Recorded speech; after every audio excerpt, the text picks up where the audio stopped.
We are live. Hi, everybody out there in Facebook land. We are here to answer the questions and the mystery of the ages. So if I'm getting a lot of echo from Marco, can you mute yourself right now? And Mandolin, just until we switch over to you. There's some back. Okay, there we go. Okay, so I'm starting again. Hi, Paul Sterling here. I am the author of Argue Less, Love More. I am a relationship, intimacy, and communication coach, and I'm an expert about relationships.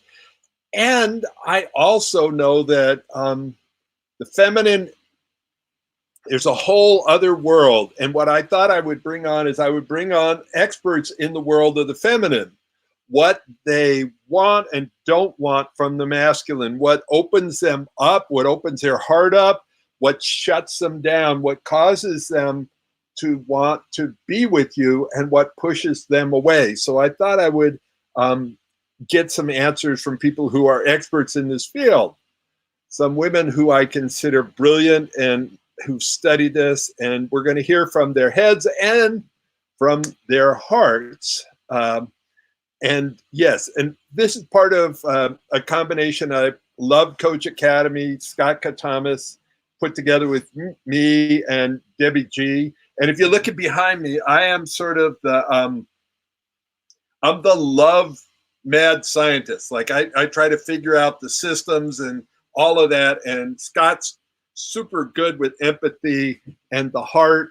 And then we have a team of love coaches from around the world that we're going to talk to tonight. And we do this men's talk. This is actually men's talk, and it's a panel of women. What a cool concept. But this is to give men an opportunity to ask questions, to learn, and try to unravel some of the mystery that's there. So like I said, this call we do 9 o'clock in the morning, West Coast time, 6 o'clock at night. Every night we have a different call. And if you go to Love Coach Academy, and let me put that up on the banner, you can find out which calls are happening at which times. And the whole purpose of these calls is to support people in these challenging, changing, stressful times to connect, to be compassionate, to be together. My focus is mainly about couples, but we have calls for couples, singles, roommates, parents, people in recovery. So it's really, how do we stay compassionate and connected during this time? So I'm going to swing over to the first person, and Trish has been on calls with me. I've been on calls with her, and she is a bright light and a wise woman. And so, Trish, how did you get on this journey? And of being a woman? It just came to me, honey. Going this way.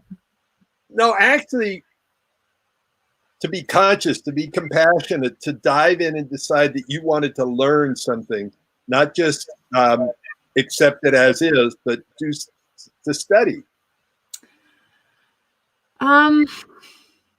Gosh, good question. And for me, it was a journey sort of through sexuality. I had some early trauma in my younger days around this is really deep. This is a really deep question. Keep it R-rated. Blow right through this. Like, I just want to tell all of the different speakers tonight, I want to have permission to interrupt you only to emphasize what you're saying. Not like what I have to say is more important. It's definitely not. But sometimes I want to point out something that you just said. So for the women on this call, which we can see you there, raise your hand if you also had sexual trauma growing up, like if you're willing to share that. Look, if you know, so yes, there've been, if you look at that, most of the women on this call have gone through something. So it's fair warning. It's an unacceptable normal. Yes. I mean, I had it more as an adult, so it's somewhere. There you go. There you go. So it's like 4 out of 4, and I actually had some trauma as a young boy. So It's 5 out of 5 here. So back to you, Trish. So in the exploration, so as I'm sort of like, at this point in my life, I was 18, 18 to 21, I was having nightmares and just like really struggling. I met a woman who was a hypnotherapist, and she started to take me through some journeys of deeper healing. And from there, I had these notions. I was so young, like 18 is such a child still, in my opinion, that I started to have these notions that I could bring spirituality into my sex life. And luckily I went to this fantastic school called the Mendocino School of Holistic Massage and Advanced Healing Arts. Whew. And I learned massage there, but I also learned hypnosis, and I learned holotropic breath work. And they took us through so many amazing things that it shifted the way that I viewed humanness. So that's my little bit there. I muted myself there. So say just a little bit more about shifting the way you look at humanness, because I think this is really critical. So okay. I'm going to set you up, though. There are 7 core, like I've been studying relationships for over 25 years. They say you teach what you need to learn. So relationships must be what I need to learn. And one of the 7 core areas is wounds and triggers. And one of the keys on that is you get better or you get bitter. So you chose getting better. What caused you to do that? And then I couldn't not. There was no other choice, Paul. Like, okay, so here's the thing. I grew up in Montana. I grew up in a very like heteronormative, like white picket fence and stoic sort of like, I wore, I just wasn't really connected with my feminine, but I also wasn't really connected to my body or my spirit. And so as I couldn't find the way out. I was in therapy and I still couldn't find the way out of this like struggly, traumatic, like, ugh. And so in that school, as I did my first holotropic breath work, and it blew my effing mind. I like woke up out of a black abyss and felt like I had moved mountains. And I was like, what was that? And I want more of that. Like for real. And so just stepping into that more, because I had felt something inside of me that like, oh my God, I healed something. I'm certain that it was some sexual trauma and I didn't have to relive it through conversation. Right. So there's something else you said that, because I want to go to those areas we don't normally talk about. It was just a single word, in touch with your feminine, because we've created sort of this trap right now between the masculine and the feminine. And feminine are supposed to be more masculine in the world, and men are supposed to be more feminine, and men have lost their growl, and women have lost their purr. And it's like, what is feminine? What's the dance? And what do you want? So I'm going to actually let you ponder that for a sec. Give me the tiny chunk, and then I'm going to move to Jessica. So a tiny answer on that one, Trish, before we move to Jessica. Well, that's really big. All that conversation about gender roles and as well as like masculine and feminine energies. And I mean, that like falls into some other spiritual concepts of what those look like. But I'll step into a little bit of what inspired me to find my feminine. And it was a voice, I'll say, that was a whisper of maybe finding my embodiment. It was mostly finding my embodiment and the sensuality that I have and the warmth that I have in my body. And what is feminine? Because we're getting, at some levels, we're getting out of like this role that I have a body that has breasts and a yoni and whatever, or a lingam. Like, what is feminine? As I know it to be is receptive, receiving, holding, loving essence. Hmm. And so what is masculine? Is for me, the more full penetrative, and what I mean, not by like genital penetration, but of the like pushing forward, the hunter, the getting. And why I'm asking this is because there's like for a lot of people, since this whole shutdown has happened, they haven't gone to work in months.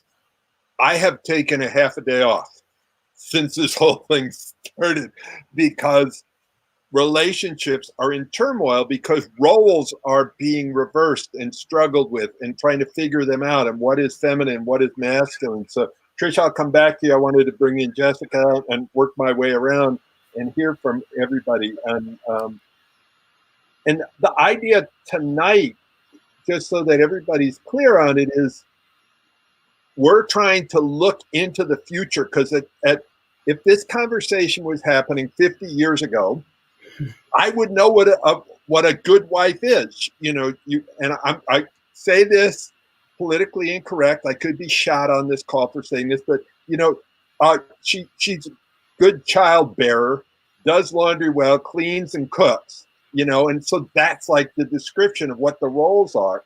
And for the same thing, though, the masculine was he will work 30 years for a watch with no complaints at the same job. So we had roles.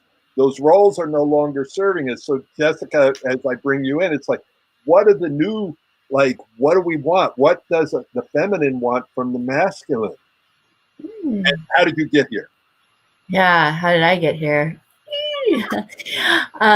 So I actually spent 20 years in corporate America, and I was in sales and account management and ran teams. And it was a very, really interesting space to be as a woman working predominantly with men, wanting to make connections and build rapport and maintain relationships. And how do I show up and the blurred lines of boundaries and, definitely also being the face of a woman of I'm attractive, I'm magnetic, and how do I hold that and not manipulate it, or maybe I play with it a little bit. And so there's so it's certainly not just one way or the other, but I recognized a few years ago how I got very, very clear with my boundaries, and there were still men that would keep crossing them that were clients. And I didn't know what to do with that. And then I was looking around, asking my peers, my mentors, my colleagues, what do I do? And they didn't have an answer for that. It was just kind of like that's just the way it is. And as an empowered woman, it was really challenging because I want to be able to be in my femininity. I want to be in my strength and in my power. I want to be the magnetic woman that I am, and also feeling that and also somehow finding myself in situations where there's hey, it's really loud down here, let's go up to my room and just chat and keep this conversation going. So finding myself in these moments where I'm why am I not thinking 2 steps beyond that, of what there is. So I was actually in a really toxic relationship that was a very shadowy, brought up all the fun sides of us. And I took a big step to really follow and find out what is best for me. And I actually enrolled to become a certified sex, love, and relationship coach. And then during that, let me just back up. Yeah. To the word toxic. What does that mean? Because I think part of what people are wrestling with is, can I be me and still be in a relationship with you? Yeah.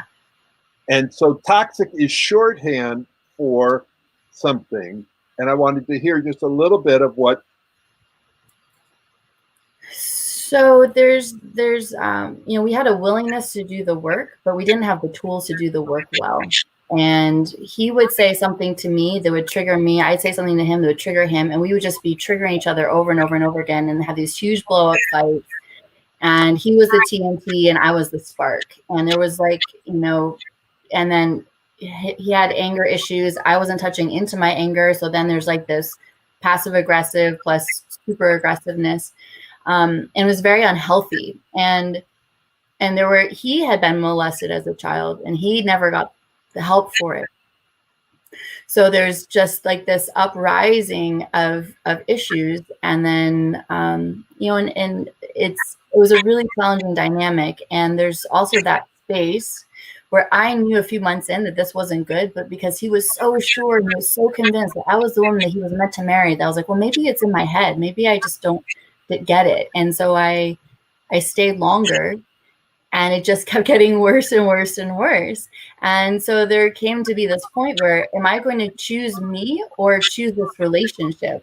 Because this isn't bringing out, not only is it not bringing out the best in us, but when I've asked for help, I've asked, can we go and do something together? It wasn't happening. And so it fell down to one day where I was like, I have to go. I'm out. And I chose myself. And when I did that, my entire life changed. It was like flicking off the first domino and claiming like I'm not going to choose a man's love over my love for myself. And when I did that, my entire life changed so swiftly and dramatically that who I am today from 2 years ago is a completely different, very empowered woman who owns her sexuality, who is really in her space of intimacy and helping others, and really vibrant and alive. And that could not have happened if I stayed in that relationship. So what you talked about, I talked about wounds and triggers, but broken trust. Most people think about trust like, do I trust the other person? Like, are they going to respect my boundaries, their agreements, their word, all the rest of it? But you tapped on the more important trust is, can I trust me in a relationship with you? Will I break my agreements with myself? Will I give up myself and all that? And so that's waking up to that. And then in a second, I'm going to bounce down to Marco. And it's like, what I want to learn though, when you said, I forget the exact word, sexually empowered or own your sexuality, something like that. What does that mean? Because I want to know, all right, I'm going to frame it a different way. Yeah. Because some men are terrified of a woman who, is empowered and owns her own sexuality, all the rest of it. We're lost and confused. We want to know, like, what's our place here? So what do you want from the masculine? Thank you so much for asking. I'm so excited.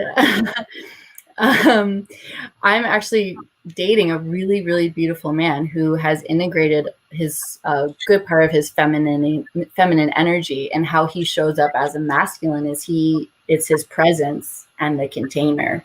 And he's like, all parts of you are welcome. And so what's been... Wait, back up. Because we're using language that we use a lot, but someone might not know what presence actually means. Okay. Yes. So for me, how I experience presence is when the person that I'm with is focused solely on me. They're not checking their phone. They're not distracted. They're actively... Right. Yeah. Like, hold on a second. Yeah, that sounds really good, babe. What were you saying? Yeah. Yeah. It's like everything is closed out. There's an active listening, an active resting and sitting and allowing me to show up. And so what that has opened for me, and like, we can bookmark this, but like his feminine energy, how he's incorporated, has actually evoked my feminine and my play, which is really gorgeous. So that's a really tender, sweet piece that's opened up many doors within myself, stepping in my femininity. But to know that that's how he shows up in the world. He's very present, as am I. So it makes such a huge, huge difference when you can show up with an open heart and be present with somebody. So I just want to give you the masculine's perspective so we can hear the reflection of the feminine. Yeah. In the outside world, the masculine is rewarded for not feeling their feelings. Be tough, be hard. The military, the police, like a lot of the masculine roles are designed around not feeling our feelings and coming from our head and solving problems and fixing people. People come with their problems and we fix them.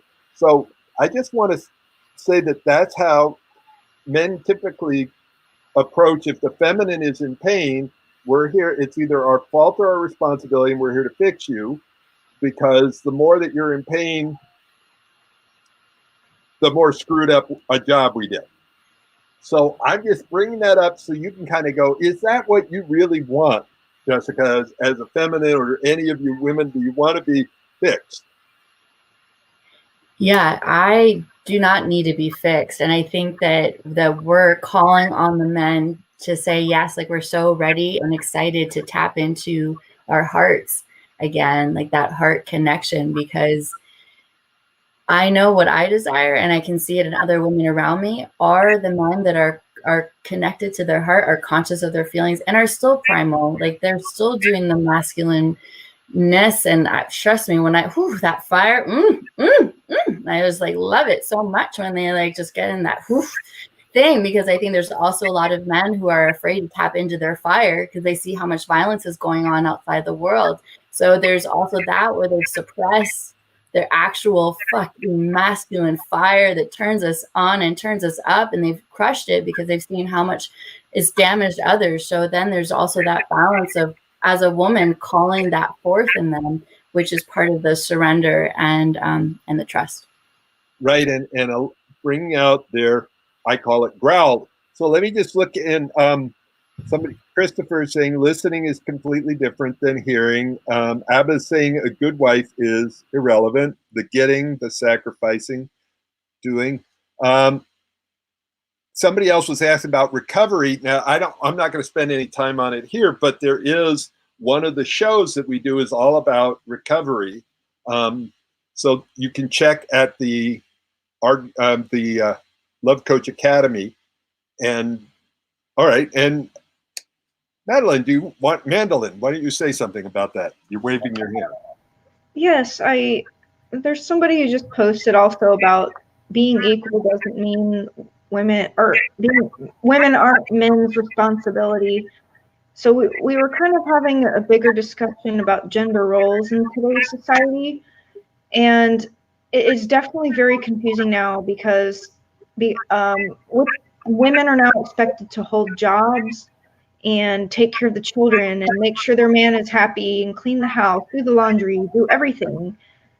But that can be very draining. I mean, it used to be the man's role was to make the money and the woman's role was the house and the kids. And now it's like women have to do both. And so there's some confusion happening in the bigger scheme of things. And so what we had kind of touched on in a chat earlier was that if you see something, if you're in a partnership, you have a household together. If you see something that needs to be done, it doesn't even matter what your gender or your role is anymore. You just need to step up and get it done. If the trash needs to be taken out, if the kid needs help with something, if the kids need washing or fed, or you make dinner together, or if somebody has to work, the other steps into that role and does whatever needs to be done. And it's day by day, moment by moment. And it doesn't matter what your gender is or what genitals you have or what your sexuality is. It's about getting things done and just stepping up in the moment and just like working together in a partnership and being mature, helping the kids if they need help. It's like whatever happened with the whole women's movement back in the day confused the gender roles. And so now there needs to be a balance in the household. And it's just literally about taking turns and stepping up in the moment. Whatever needs to be done, whoever's available, just do it. And it's what you're also bringing up is actually having conversations about what's being done rather than worrying or relying on expectations.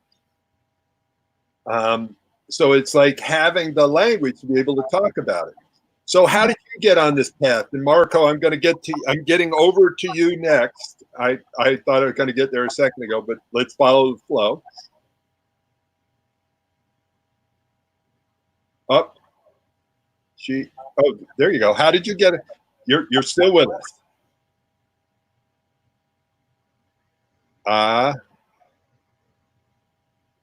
Mandolin? What were you asking? Oh, how did you? I was asking you, how did you get on this journey? You jumped right in. I wanted to hear a little bit about your history. And by the way, people who are just getting on this call, part of this call is we're looking at the feminine and the masculine. What does the feminine want from the masculine in a relationship? What opens the feminine's heart? What closes it? How do we communicate in a way that has them lean in versus lean out? And we're going to do this also with the masculine, because it's not like one side. It's how do we do the dance? Because the dance that our grandparents did and our great-grandparents may and may not have worked for them, but it is definitely changing with each generation. And so it's like we're having to adapt and look at what is it to be feminine? What is it to be masculine? How do we keep the passion alive without neutering and neutralizing each other? Okay, I understand. I didn't realize you were asking me a question. My understanding, there's no blanket statement that anybody could make to help everybody's relationship, because we are all unique beings in this universe. We are completely unique. We have our own DNA, our own thumbprint, and every relationship is a completely unique entity with its own unique problems and triggers and external circumstances. And so there's nothing blanket that we can apply to everybody. So basically what you have to do is address things moment by moment as they come up, and just try to come from a higher consciousness perspective and from the heart and from love, and work things out as they come up. And the whole gender roles thing is just kind of thrown out the window at this point, because it's a new age and just everything's different now. And it's really about what can we do to work together in the most harmony possible. And so I feel like there's nothing I could say that could apply to everybody and appease everybody's opinions and views of relationships and genders, just because it's so broad. And I mean, there's all kinds of sexualities. There's all different forms of relationships. There's people in, non-gender situations and polyamorous situations and monogamy. And I mean, it's tough to tackle from a specific point of view. You know what I'm saying? I get the general idea. And there's what opens you up, what shuts you down. So, Mariko, I'm going to bounce to you, and then we come back around. And by this time, I'm sure that Trish is like ready to share a lot. Oh yeah, she's got like a mile of notes. I got it. Okay. So from Aloha, from Hawaii, the goddess, you got to unmute yourself. Emotional vulnerability, emotional intelligence opens me up. Breath opens me up. All right, hold on. Mendel, if you could mute your mic. Breath opens me up. Slowness, nature opens me up. So wait, I'm going to back up, because you said something that's really important, but I don't know that some people might not have gotten it. Oh, you said, I think it was emotional intelligence. Emotional intelligence. What does that mean for the people who may not know? Like trying to talk about feelings and not being afraid to talk about feelings. So, yeah. And actually, I think you speak Japanese? Yes. I know you lived in Japan. So speaking Japanese, it's an odd thing to do, but it's like Japanese is not odd, but having a different language, feelings and needs are a different language that a lot of people don't know. They think they're saying a feeling when they say, I feel like you are an asshole. I feel like this, or I feel like that, and it's actually not a feeling. It's so. What happens in you when someone is emotionally intelligent? How does that touch your heart? It just makes it gives the love something to grip onto. I know your story. This person knows my story. Oh, we have this in common. Oh, I can really like start to get to. I'm projecting, but I can start to get to know maybe the characteristics or the morality of this person, which would make me deepen into love with them. Yeah, I'm going to ask you a leading question on that one, because what came to me is it comes back to the trust and the emotional intelligence. Is I trust if someone is okay with their own feelings, they're going to be okay with my feelings. And if they can't be okay with their own feelings, it's not a safe place for my feelings. And I'm wondering if that resonates. I mean, there's definitely people who don't have that, and I've just, ended dating someone who has like emotional intelligence and vulnerability 0, right? And so you have to get to the level where you can start to gauge that. And Paul has a great little chart that he can tell you, like, it's just a 1 through 10, right? Like, how is this being met in me? And then you look at this person and like, you're like, whoa, that's like a 4. It's dropping to 2. Wow. It's actually 0. Why am I even here? What am I doing here? So just really, that's closing me down, right? So I was laying in bed with someone who was emotional intelligence 0, but looks 10, sexual intimacy 10. And all of a sudden it went everything 10 to 0. And I left his freaking bed in the middle of the night. And he had nothing to say about it. He just watched me like an emoji with no mouth. Like nothing to say, And so I'm like, well, didn't follow up. And I wasn't sad. It was fine. It was like, oh, wow, I don't need to have that difficult conversation because he's not capable of it. So it's fine. And I don't need to stay there anymore either because he's not meeting my needs. One of my number 1 needs is love, emotional intelligence. And right. I found out, over sex, over physical intimacy. And the culture is shifting from need shame to, well, need shame, embarrassment, or embracing your needs as a part of what a healthy person is. So I'm going to bounce. Thank you. I'm going to bounce to Trish again, and we're going to keep going through this. I heard someone said emotional intelligence is nonsense demonstrated by the idea that women lose it post-wall. Abba, I don't understand that. I'll just say a tiny bit to me that if you think about, here's the summary of what I teach. It doesn't make it right or wrong, but the number 1 reason to be in a relationship is to get your needs met.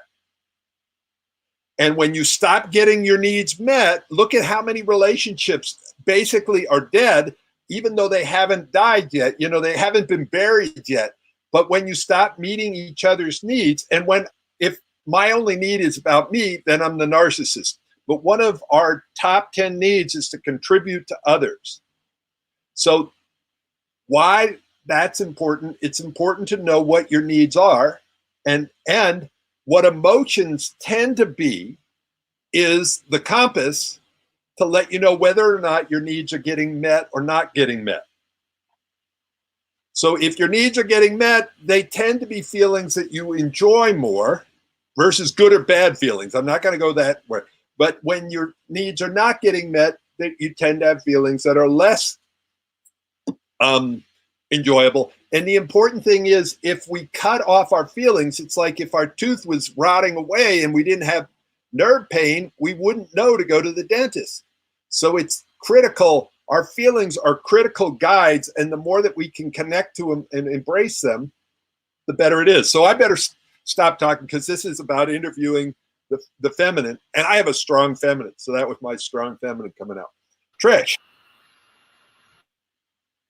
Well, Jessica, you bounced off there. You were going to say something. Sorry. Well, I didn't mean to interrupt. I saw another comment that Abba said, and I really wanted to shed some light on that too. Maybe Trish can chip in if she wants, but nothing went wrong with gender roles. Women simply didn't realize that being independent means they shoulder their own burdens. Mm-hmm. And I feel so triggered actually right now as I'm reading that, because how many women have been left by men that were supposed to provide and protect, and women were left to raise their children on their own. And so there's this abandonment of responsibility.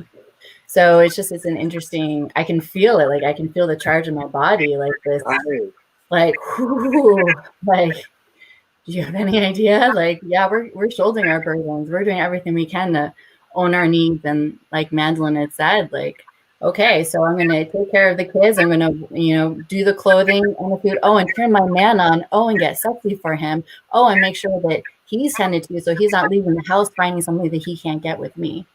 Oh, and I'm supposed to somehow also turn myself on and pleasure myself and take care of my own sexual needs, because most men aren't really paying attention to what actually you desire. So I can feel it. So I'm like, just like owning it right now. So thank you for giving me this space, because I'm like, this is how we can raise consciousness with men, is like, if you want women to actually want to connect with you and connect with you in a deeper way, and that a blowjob isn't just a blowjob, but it can actually be a sacred act and like connecting you to God. If you want to have an experience like that, this is when you wake up and start connecting in a different way to women. Okay. Thank you. Okay, slow down, Jessica. Thank you. That was like, and by the way, this is a chance to be with. Like so Jessica dove into her sacred power and a little bit of her sacred fury. And if you ran for the hills, then you wouldn't be able to be there for her passion. Because I'm guessing on the other side of that is also the passion. And so masculine has to learn how to be with. That is one of the best aphrodisiacs that I've heard of. And you are right, it's an interesting thing, because women are left with the children and the job. Like it's this and not this or. And that's shifting, but it's a challenge, and I'm hearing that. So thank you for that. And Trish. I love what you all are saying. I just want to bring to light that I am in a particular age group that is very, like, we're very much exploring androgyny. So that looks like not necessarily participating in these gender roles, such as, like, I'm supposed to do the dishes. I fucking hate the dishes. I've had boyfriends and girlfriends who love doing the dishes, and it was the mutuality of and the consistency and the intertwining of our relationship that was really fucking sexy. Sorry. Ooh. PG. No. R. No, fucking sexy is. Yes. R. Okay. I don't, I'm sorry. I was like, oh God, I'm trying to be so PC right now. Listen, I'm an ex-commercial fisherman, so a sentence without a curse word is a complete. I'm from Montana, and my mom used the F word when I was little. It doesn't really matter. It's just like part of my vocabulary. So as I'm sitting here thinking about all of these things, and I'm like, it's not about that I want this man to be some like, or this woman to be like some masculine beast or being. It's that I actually just want some human connective points. And I wrote some things down as like to, I'm going to rant because I like to take notes. That's just how I like to do it. What turns me on and what I want in relationship is self-responsibility, ownership of their own story and their perspective. I want respect. I want patience. I want nonviolent communication, generosity. I want generosity in their courage and communication and in their forgiveness. And these, of course, I'm just saying, like, this is what I'm also willing to give, right? Right. I want introspection, and I want someone to fucking own their shit. I want someone to own their shit. What does that look What does like? that mean? Yeah. I own the stories that I run on other people. I own that my perspective or my ideas or the things that I'm creating in my life are actually, I'm the one creating them. So I'm going to say, in this book, and we've got to echo now. In this book, one of the common communication mistakes is storytelling. Now, we all do that. Like, we're all going to make up stories. But what I think you're saying is there's a difference between story busting and story selling. And a lot of times what story selling is like, not only do you have a story about your partner, but you get on the phone and you call all your friends, your girlfriends or your boyfriends, and what an asshole. And Yeah. it's like, and you start really getting reinforcements for the story versus I'm owning this story. Exactly. When you showed up late, I told myself a story you don't care about me. Or I told myself a story that you're doing some, like I told myself the story. Exactly. I actually, I was on a live today that I heard, I thought about what I had said and I was like, that's a fucking story. And I sat back and I was like, I told myself and a bunch of fucking people that story.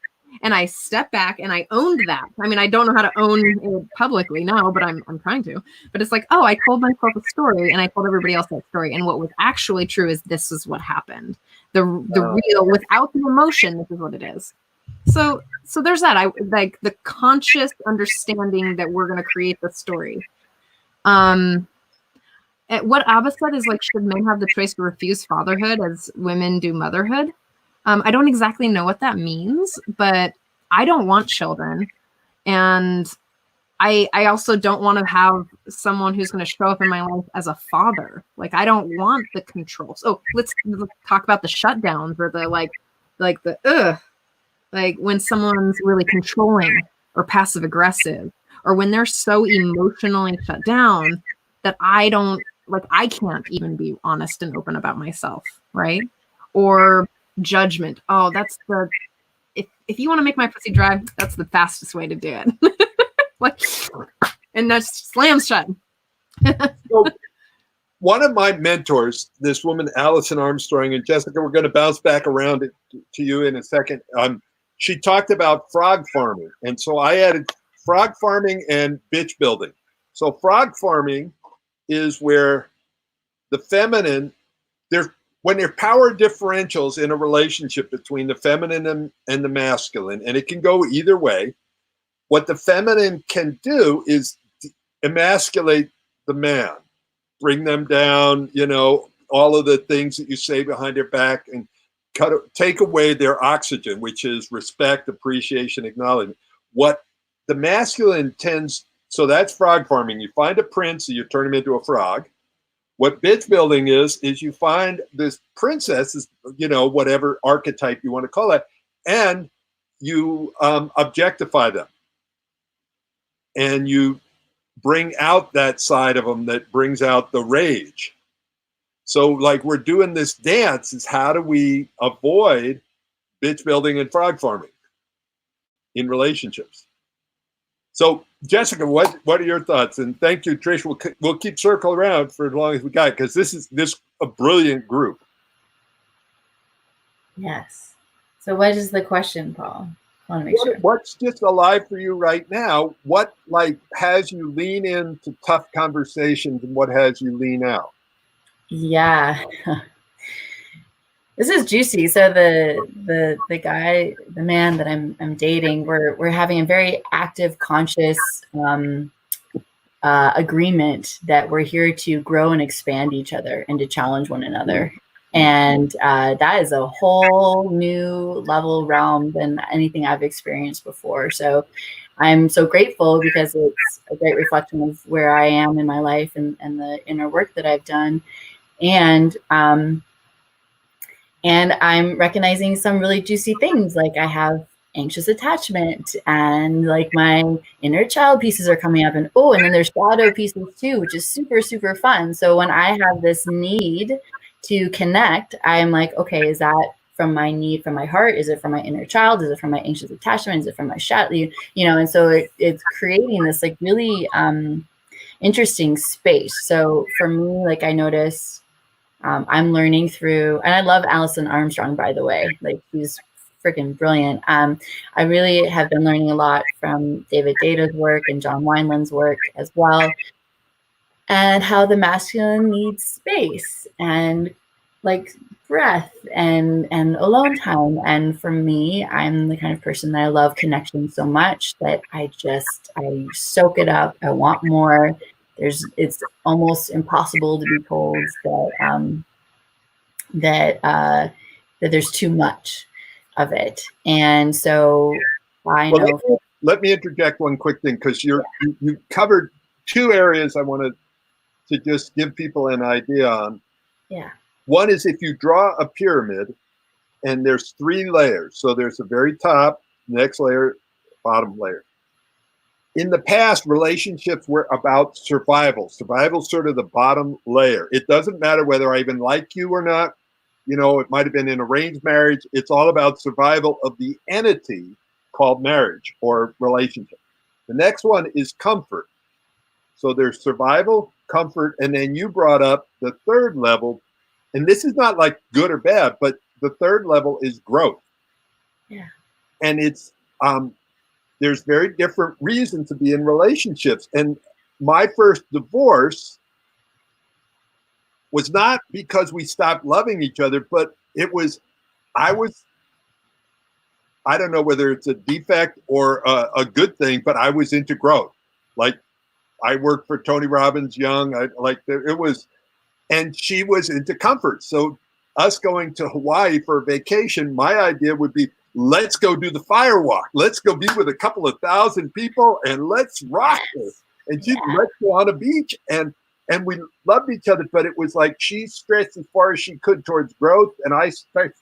So understanding that as a purpose is important. And then the other thing that's really important, especially for people who are locked together, is understanding what you just talked about attachment theory, and understand whether you're a pursuant or an avoidant. And the 2 seconds on that, because I want people to have an understanding. There's not a right or a wrong, but an avoidant, when they get triggered, they want to go to their cave and calm their nervous system down. And when their nervous system is calm, they come back. I might go for a bike ride. If I'm in my avoidant mode, it means I'm not feeling resourceful right now. So I wouldn't want to have a tough conversation with Jessica because I don't have a lot to bring to the table. So I go get recharged. Now here's where it gets crazy making. If you have a pursuant, the way their nervous system calms down is their nervous system's not going to get calm until we reconnect. So when an avoidant leaves, the pursuant's going fucking crazy. And then they come back in and they're all calm, and the pursuant's like, what the fuck is wrong with you? How could you leave me when I needed you? Yeah, and the closed heart, right? Yeah.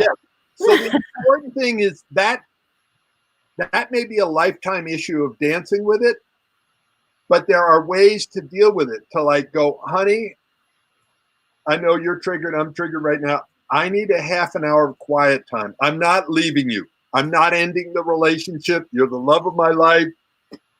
This is not that. It's not abandonment. But if I could have a half an hour, when I come back, we can have a good conversation. And right now, you wouldn't enjoy me. Or, and by the way, this is all about how to set each other up to win with me. See, men don't understand your operating system or your partner, whether it's another woman. My mother's gay. You know, I've gone and taught at her women's community, where I'm the only guy in a room full of women talking about relationships. So it's not specific to men and women at all. But it's important to know whether you tend to be an avoidant or a pursuant. And if you're a pursuant, to say, honey, here's some words of reassurance I need before you go to your cave. And how long are you going to be? And so anything else, Jessica? Madeline, I'm going to bounce down to you in a second. I see that I saw you definitely. I just wanted to wrap up with Jessica for a second. Yeah, I can't wait to read your book. It's such a dance, right? And and even David Deida talks about that men have the highest need for freedom, and women have the highest need for love, and that it to me it seemed like there is that cycle over and over and over again.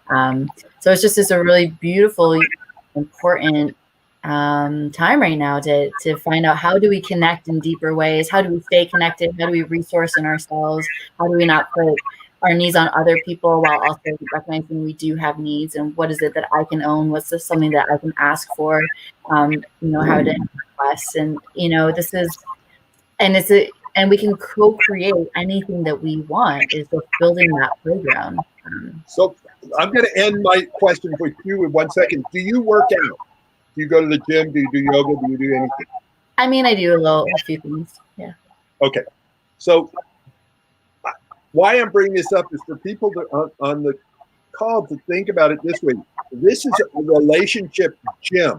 It's not where you go and get fixed. Like you were broken and now you're fixed. It's like these are muscles and choices that you build and you work on. And June 6th, Heidi Love, one of the other love coaches, and I are doing an amazing course called the Couples Course. And if you want more info, there's a link down there. So Jessica, thank you. Mandolin, I'm wanted to go bounce down to you and then back to Mariko. Yes, I just wanted to say, like, there's nothing wrong with taking some space from each other when things get too intense or a trigger or an argument happens. There's nothing wrong with taking some time out and just finding clarity and self-nurturing, because sometimes when you're in a relationship, one or the other might have given way too much or something got out of balance. And so it's like you need to step back, figure out, okay, where are we going? What do we want? What are we doing? Are we going to keep working at this? Or do we just need more time to think? Find clarity within ourselves. What is our inner voice telling us? What is our heart telling us? Is this somebody we want to stay with and keep working with? Or is this gotten so toxic and unbalanced and unfixable that we seriously need to address the possibility of parting ways? And how does that look? And, it's all about baby steps, whichever path you choose, and how deep is the love? I mean, is the love strong enough? Is the romance beautiful enough that you want to keep it going and keep working at it, however it's evolving? Like, no matter how you slice it, we are all in evolution as individual beings and as a relationship and as family units. Everybody's and everything is always changing. And that's why it sometimes it rips people apart, because they can't evolve together. And it's like the evolution takes them apart. So it's really about, and this is where coaching becomes so important. Sometimes a coach can help you stay in alignment together on the same path while you're going through these evolutionary changes as individuals, as family units, as a relationship. But even if coaching can't even help you, sometimes you just have to, and some coaches will help you consciously uncouple. Like, we just cannot work it out, and it doesn't even, no matter what we do, it's not working. So we need to figure out how to harmoniously divide. And that's a thing. So that's the best way, but it's different for every couple. And so it really comes down to choice. Do you want to keep working at your relationship? Do you want to keep working for love? Work through the fears, work through the triggers, the arguments, the problems? Or do you feel like it's better to take a divide and go off on your own and find your freedom in yourself again? It comes down to choice and how you want to take the next day and the next step. And what you're talking about is it's shifting, is having a remarkable relationship, luck, or skill. Now, most people would say it's skill, but they treat it as if it's luck. Because if you're trying to learn the piano, what do? You get a coach and you practice, and if you're trying to learn to be a surgeon, you practice. If you're trying to learn to be a lawyer, you go to school. Whatever it is that you want to master, you go to school, you learn, you read, you study, you get a coach. Like Tiger Woods, I'm not much for watching golf. I would rather watch paint dry most of the time than watch golf. But it is fascinating to watch someone who is masterful in any field. And he's got 4 or 5 coaches. So it's like, if you want to be remarkable in something, what you were just saying there is get yourself a coach. Don't try to struggle through it by yourself. I mean, the coach is a possibility. It's definitely a tool. You know, I'm having a blank right now because what you just said, it is possible to like get the therapy and move into it together, but both people have to decide that they want to go through with it. You know what I'm saying? Yeah. And most relationships don't end because of a lack of love. They end because you run into a problem that's bigger than your skill set. See, Yeah. if you stop loving each other, relationships ending is easy. Like, I get it. You don't love me anymore. I don't love you anymore. Let's divide the stuff and let's go. Cool. No big deal. And heartbreak is when you still love each other, but you can't figure out how to get along. Oh, yeah. And that's where it becomes heartbreaking. And a lot of times it's because we don't have the right tools and the right distinctions and the right this. I know nobody can probably read all of that mess behind me, but that is your ROS, your relationship operating system, which is your habits, patterns, and beliefs. And sometimes they support you, and a lot of times they don't. So yep. That goes with you said luck versus skill. Yeah. The luck is finding that person that you have that completely magical, alchemical spark of love and romance that cannot be purchased. It cannot be faked. This is an authentic spark that you can't just fake and create or buy. The skill is keeping it together, keeping it working through all the changes. The tools, whatever you have to do to hold on to that magical spark that you found. You see the difference? Oh, yeah, totally. And these are the 7 skills after doing this for almost 30 years. These are the 7 skills that I've found handle it, most of the time. And it's time to like study them. So the way we're going to wrap this up is Mariko, I'm going to come to you, and then I'll hear one last like snippet from each of you. And it's like I could spend hours with any one of you and barely scratch the surface. So, Aloha, what would you like to say to kind of wrap it up on your side? Whoops, I can't hear you. You're muted.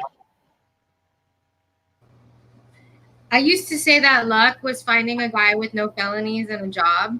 But I've since raised my standards, luckily. So, so if you have luck and then you have skills, then you can hopefully attract, and then, I've just been through getting skills from you, Paul, and through Scott Thomas and other people.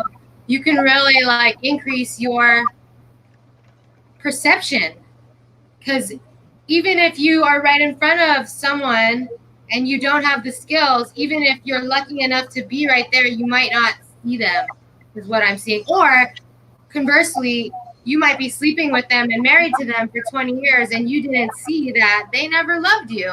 And now I'm like right on the 3rd date. I'm like, this person really has no love for me. Why am I here? I feel nothing. And like some people have to wait 20 years to feel that. It never was there. They, never had it for you. So those skills to be able to perceive, I think, is really key and helped me. Yeah. And it's that thing that you get to quicker and quicker to tell whether or not this is likely to work out or not. And no anger. Like, cool. You can't meet my needs. Peace out. Great. Okay. Thank you so much. And by the way, just so that people know, the arguelesslovemore.net, that's my website. And if you want personal and private coaching, you can go there, or you can go to Love Coach Academy. And let me put that up also, lovecoachacademy.com. And there is a whole group of love coaches there, and find someone. Here's what I'm going to say. Look for a love coach that challenges you. Don't look for, and this is going to go against the grain for some people. Don't look for a new best friend or a cuddle buddy or, like someone that, what you want, this is about growing and learning. So find someone that pushes you and like pushes your envelope and gives you new tools. When I coached in prison, and I did for 8.5 years, I go in once a month, and I ask the inmates, I say, can I coach you?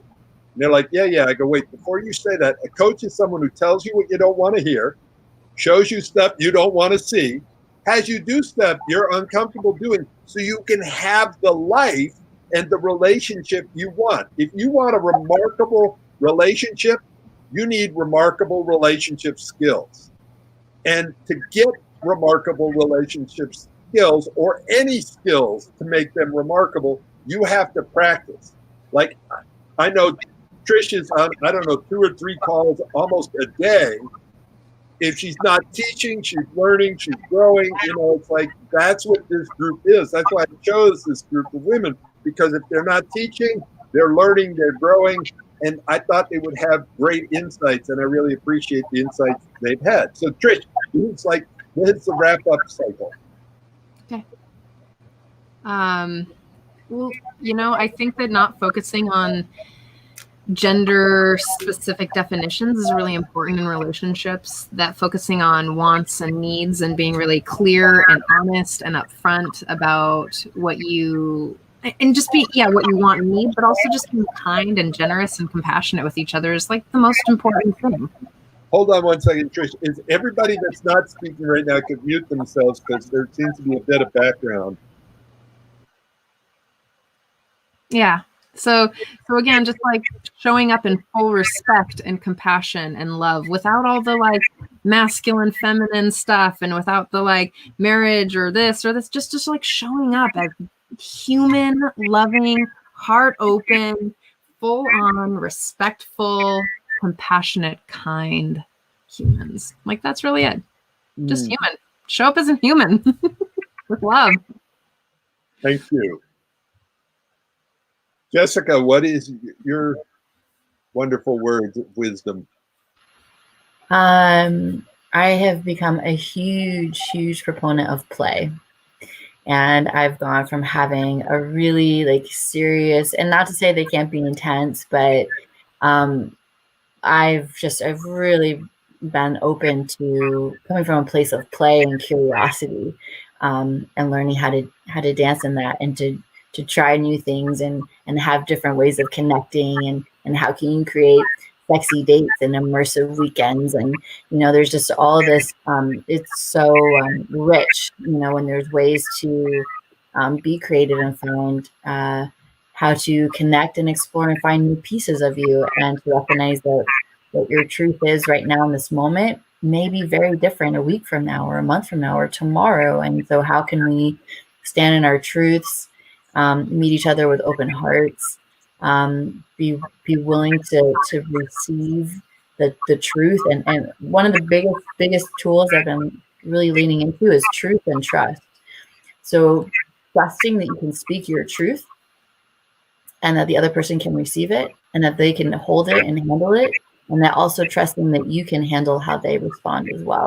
So there's just this cycle of I'm going to choose to speak my truth. And there's been so many times I'm like, this is going to be it. It's going to be over. I'm going to throw this piece. It's going to be too much. And every time it's been held. And that's where the trust comes in. If there's the more withholding there is, then the less connection there can be. Thank you so much. Thank you. Mandolin. What would you like to ask me as a Well, just your wrap up here. What do you have? And at some levels, I'm going to ask it a little differently. What do you have to say to the masculine? What would be your wish? The masculine at this time really needs to just step into their power. They need to learn how to tap into their emotional heart center that's been suppressed since childhood, and learn how to cope with those feelings instead of going to alcohol or drugs, because that seems to be the masculine's primary outlet to deal with it. Because, you know, since childhood, people tell them it's not cool to cry. You need to man up. You need to do this. And they've shut down. They've guarded their heart chakra. And that causes all sorts of problems when they actually try to have a real deep relationship in a romantic situation with a woman who wants them to share their feelings and their heart, to have a harmonious relationship. And so when you're trying to deal with a man who just would rather get drunk than have a deep conversation with his girlfriend or spouse or wife, you know, it causes problems in communication. And then part two, it really comes down in a relationship, you need to have amazing communication and compromise. Because as I said earlier, life is constantly evolving, and you have to communicate what's going on within you, what's going on within your life, and how can you work together in harmonious union to stay together and address the situations as they arise, and be each other's strength. You know, how do you keep your partnership together? How do you keep your household together? How do you support each other and your children, or whatever is in your family unit? You know, if your goal is to stay together, it's going to take specific tools unique to your situation to keep going, especially during this pandemic. You have to lean on other people. It's just inevitable. Yeah, and I wanted to actually tie into, as we're wrapping it up, something Jessica said and something you said, but it's like the TNT, the truth and trust. We teach our partners how to communicate with us. And if they tell us the truth and then we make them wrong for it, they stop telling the truth. And it's like the masculine has been taught not to share emotionally. So when they do, it's really important to reinforce it. I was talking to one of the other love coaches, and she said the way she talks to her kid, you're not in trouble, you're in training. So the masculine is being retrained. We're being retrained because we've been trained. I literally, I had a client, he would rather have jumped out of an airplane. He was ex-military, jump out of an airplane at night into enemy territory where they want to kill him. He would rather do that than sit there and talk with his girlfriend about emotions. So when you do get a guy that's talking about their emotions, it's like, how do you acknowledge and appreciate and bring that out? Because it is against our training. Oh, so Mariko, what's your closing? And everybody who's not talking right now, if you could mute yourselves. Oh, I thought I already went. Ask me a question. I thought I did my closing. I did. You were the. Okay, you're the last one, so everybody knows. And then I'm just going to talk about Love Coach Academy for 2 seconds. What would your message be to the masculine? If you could say something, what would you want the masculine to know? What's the way to your heart? What's the way to my heart is like actually being like giving and in true service so that I can trust, and then I can then adorn the masculine and uplift them. And then I actually put this in the private chat, like, I want to be dominated. Once I feel like I can trust you, then we can have like kinky sort of domination and power roles that are safe, right? Because now I can relax into like something that I can play into. I'm not concerned about societal roles so much. So the good stuff comes when you actually do things that you're not necessarily comfortable with. And that was like, I didn't really answer your question about how did I get into this path, but like really stepping into love courageously is really the key that I had to go through as well to get into my feminine. And so I think everybody has to do that internally, externally, with each other. So thank you. And if I do this class again, I probably would start with that question. What's the way to your heart? You know, so that we can do that dance. So thank you, everybody, so much. These women are all relationship coaches of different areas and focuses. And you can find out more information at the Love Coach Academy or Love Coach Academy. That is Scott Katamas's website. And Scott teaches, not only does he coach couples and people, but he teaches people to become love coaches. And amazing guy. And my side of this whole interesting thing is I work with couples, any way, shape, or form, and helping them have the skills that they need to create the relationship they want. So come get remarkable relationship skills and go out and create a remarkable relationship. So again, these calls 6 o'clock at night, and they are, I do the couples talk, but there's roommates, there's individuals, there's recovery, there's parenting. There's a wide litany of different talks. And if you go to Love Coach Academy, you can find out about which ones are when. Thank you so much for everybody, like the tons of comments. I couldn't read all of the comments. Normally I can stay up with the comments. I love that people were participating that much. Trish, Jessica, Manolin, Marco, thank you, thank you, thank you. I totally appreciate it. And what I would love from people who listened in, what did you get from listening in? So leave a message. We'll check them. What opened up for you? What became possible? What did you see about this dance called relationship? All right. Ciao, everybody.